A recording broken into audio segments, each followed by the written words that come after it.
burom halor ke jing tray kamlang balas lembak bat ke Pakistan bat ngijupet ya kene kari kum kari ke bakyo bat ke badan ke bor sensyar light lut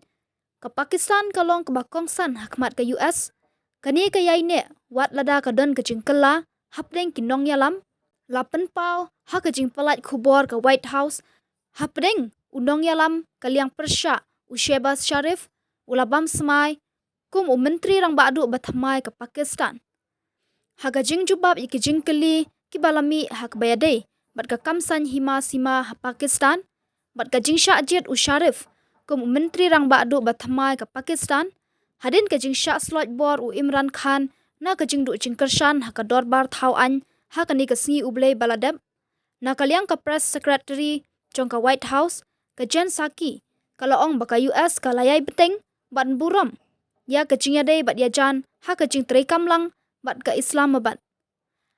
Henry ha ka ju kapor ka Saki kalkentat ban ai jubab halor ka jing keli balami la kan don ne am ka jing yakran phone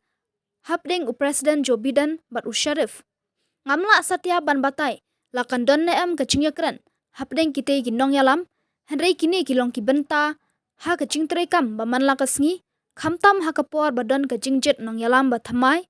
kalong ka jing shisha bangidon kam jing yade kabajan bat ka Pakistan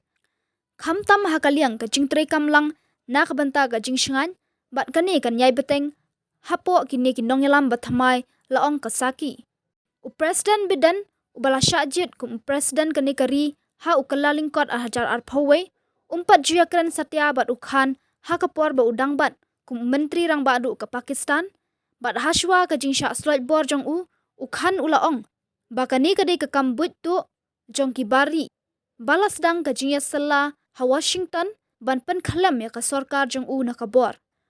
unong yalam ka seng badan kaliang persya Shehbaz Sharif ulabam smai kum menteri rang badu ba ar pholai jong kani kari Pakistan ha kani ka sining kong